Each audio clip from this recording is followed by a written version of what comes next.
बच्चों, आज हम आपको कूलाम का नियम सिखाएंगे।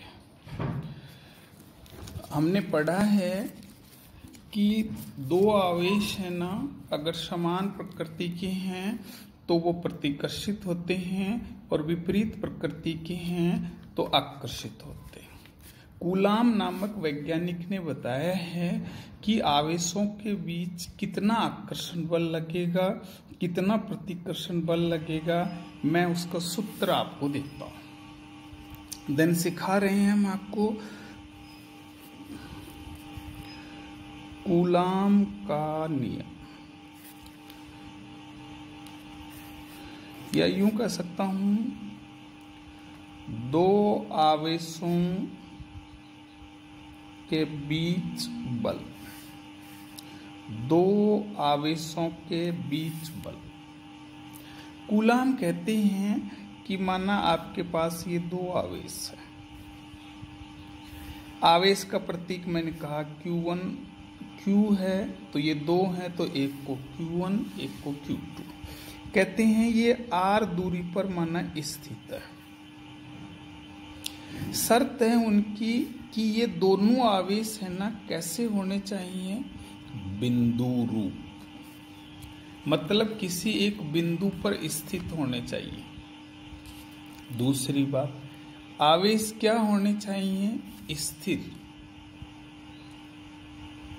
अगर गतिशील हो जाएंगे तो विद्युत बल के साथ साथ कौन सा बल लगेगा, चुंबकीय बल भी।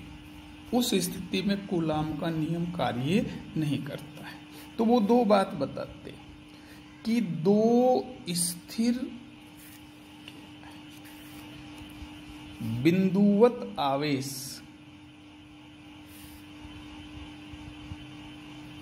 के बीच लगने वाला विद्युत बल उन आवेशों के परिमाण के गुणनफल के समानुपाती होता है। ये दोनों का मैंने गुणनफल कर दिया, उसके समानुपाती होता है, तथा उनके बीच की दूरी के वर्ग के व्युत्क्रमानुपाती होता है। R जो बीच की दूरी है उसके वर्ग के क्या होता है, व्युत्क्रमानुपाती। तथा इस बल की जो दिशा है वो ये दोनों आवेश है ना, इनको मिलाने वाली रेखा के अनुदिश होती है। नेचुरल, अगर ये दोनों प्लस हैं तो ये दिशा बाहर की ओर होगी, दोनों माइनस हैं तो भी बाहर की ओर होगी। अगर एक प्लस है एक माइनस है तो किधर होगी, अंदर की ओर होगी। तो कहते हैं दो स्थिर बिंदुवत आवेशों के बीच लगने वाला विद्युत बल उन आवेशों के परिमाण के गुणनफल के समानुपाती और उनके बीच की दूरी के वर्ग के व्युत्क्रमानुपाती होता है। और इस बल की दिशा दोनों आवेशों को मिलाने वाली रेखा के अनुदिश होती है। मैं एक और दो से अगर इसको हल करूं तो ये होगा F proportional Q1 Q2 upon R²। Proportional हटाएंगे, देन बच्चों हमें यहाँ कोई नियतांक लाना पड़ेगा। ये K है ना, ये नियतांक है, इसे यहाँ पर स्थिर विद्युत बल नियतांक कहते हैं। इस K की क्या खासियत है कि ये माध्यम पर निर्भर करता है और मात्रकों की पद्धति पर, कि कौन सी पद्धति काम में ले रहे हो, CGS ले रहे हो, MKS ले रहे हो। ये बिल्कुल ये नियम है ना, अपने 11वीं में गुरुत्वाकर्षण का नियम है, उसी की तरह है। यहाँ पर Q1 Q2 की जगह वहां M1 M2 होते थे, K की जगह पर वहां G होता था। G को हम सार्वत्रिक गुरुत्वीय नियतांक कहते थे, लेकिन वो माध्यम पर निर्भर नहीं करता था। इसमें डिफरेंस ये है, ये किस पर निर्भर करता है, माध्यम। अब हम कहते हैं तो सर इसका मान कहां से लाएं। अब हमें कूलाम कहते हैं कि सर ये माध्यम पर निर्भर करता है, तो मैं इसकी दो परिस्थितियां आपको बताता हूं। नंबर 1, जब माध्यम क्या है, हवा या निर्वात। मतलब ये दोनों आवेश है ना, इनके बीच है ना हवा भरी है या निर्वात है। तो उस स्थिति में कहता है कि के की जगह आप ये लिखो 1/4 पाई एप्सिलॉन नॉट। ये जो ऐसा निशान है ना, ये ई नहीं है, ये ई को थोड़ा सा हमने बिगाड़ दिया है। इसको हम है ना क्या कहते हैं, एप्सिलॉन, एप्सिलॉन। और ये 0 है ना, इसकी जगह हमने क्या लिख दिया, नॉट। देखो सर, और ये 0 है तो ये नॉट लग गया। इसका मतलब है निर्वात की विद्युतशीलता, या हम इसको कह सकते हैं विद्युत पारगम्यता। अब कहोगे सर ये विद्युत पारगम्यता क्या चीज है, कि सर कोई भी विद्युत क्षेत्र होता है ना, उससे बल रेखाएं गुजरती है, लेकिन वो विद्युत क्षेत्र है ना अपने प्रकृति के अनुसार बल रेखाओं को गुजरने देता है। कोई ज्यादा गुजरने देता है, कोई कम गुजरने देता है। तो वो बल रेखाएं गुजरने का माप है। जिससे ज्यादा गुजरेंगी उसकी विद्युतशीलता या विद्युत पारगम्यता अधिक होगी, जिससे कम गुजरेंगी उसकी कम होगी। निर्वात के लिए इसका मान है ना 1/36 पाई गुणा 10 की घात 12 होता है। ये पाई के पदों में लिखा है मैंने। अगर आप यहां पर पाई की वैल्यू पुट करोगे और इसको ऊपर ले जाओगे, हल करोगे, तो इसकी वैल्यू आएगी 8.85 10 की घात -12 coulomb square upon newton into metre square. 8.85 10 की घात -12 coulomb square upon newton upon metre square. इसको बोलते हैं हम निर्वात की विद्युतशीलता का मान। तो जब आप ये यहां रखोगे तो इसकी कितना मान हो जाएगा, 1/36 पाई गुणा 10 की घात है ना 12 सर। आप इसको काट दो, 9 बार कट गया, ऊपर चला गया। देखो सर ये 9 बार है सर। 4 पाई है, ये 36 है, 9 चौक कितना हो गया सर, 36 हो गया है सर। तो इसको चेंज करोगे सर आप, ये 10⁹ है सर, ये 10⁹ है बेटा। ऊपर ले जाओगे इसको तो ये हो जाएगा 9 गुणा 10 की घात 9 newton into metre square upon क्या है, कूलाम स्क्वायर। ये हल करेंगे जब तो ये -12 आएगा, क्योंकि आप 1 में भाग दोगे ना तो पॉइंट के बाद 0 और आएंगे, तो इसमें बढ़ जाएंगे, -12 हो जाएंगे। ये सीधा कट गया, ये नीचे से ऊपर लाएंगे तो 9 गुणा कितना हो गया, 10 की घात newton into metre square upon क्या है बच्चों, कूलाम स्क्वायर। तो ये कूलाम कहता है कि अगर आपको आवेश निर्वात में दे रखे हैं कि आवेश निर्वात में स्थित है, तो इस सूत्र में के की जगह पर क्या लिख देना, 9 गुणा 10 की घात 9।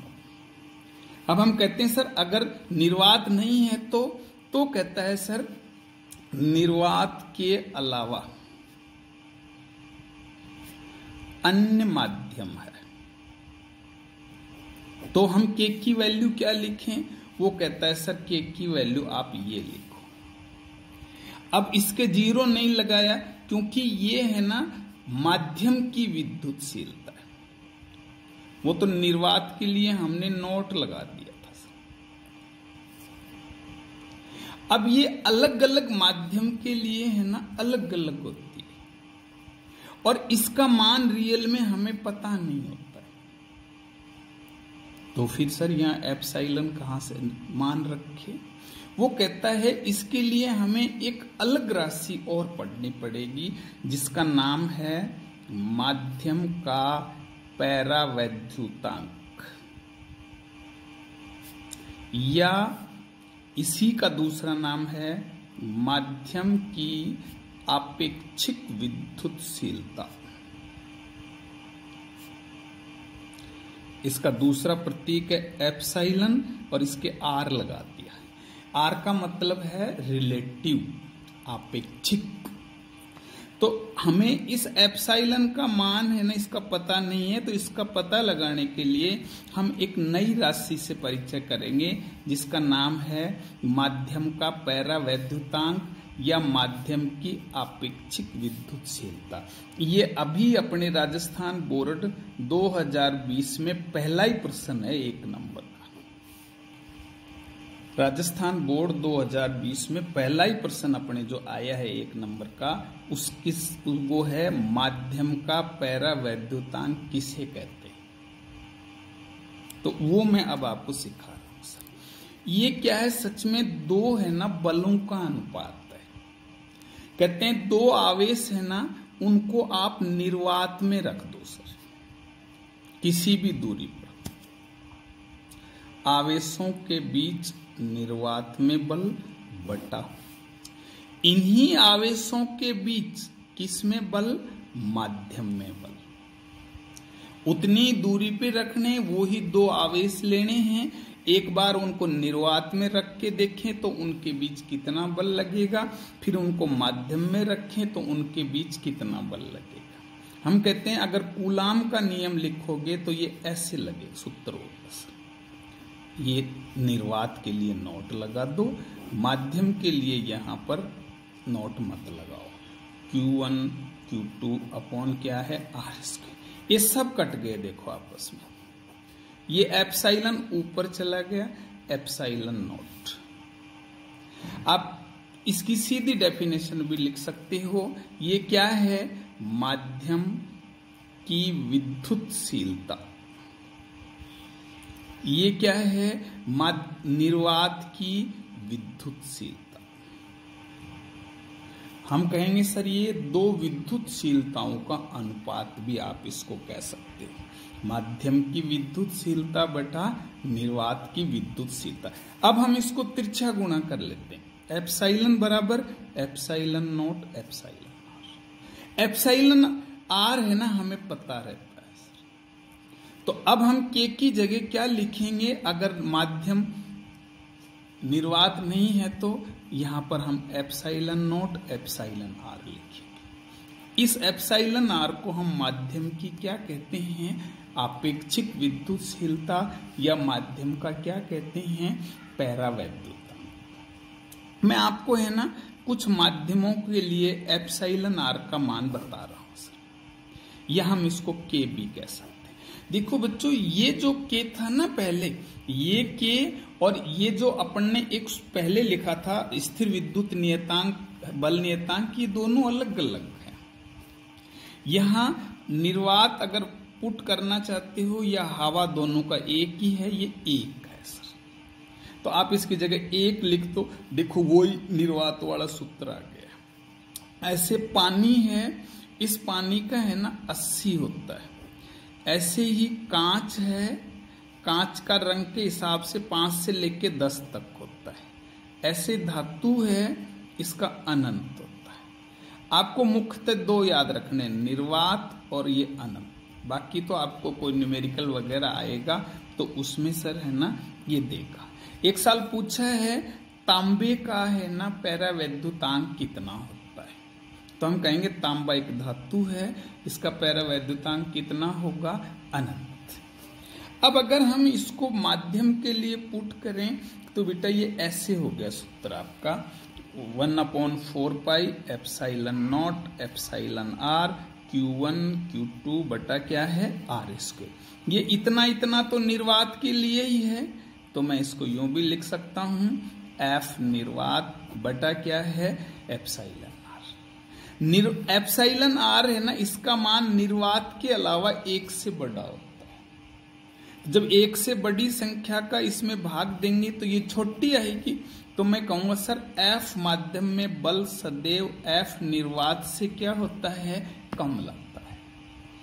हम कहेंगे कितना गुना कम लगता है, वही तो है एप्साइलन आर। तो हम एप्साइलन आर की एक डेफिनेशन यूं भी बना सकते हैं कि किसी माध्यम में बल है ना निर्वात की तुलना में जितना गुना कम लगता है वही माध्यम की क्या कहलाती है, विद्युतशीलता कहलाती है।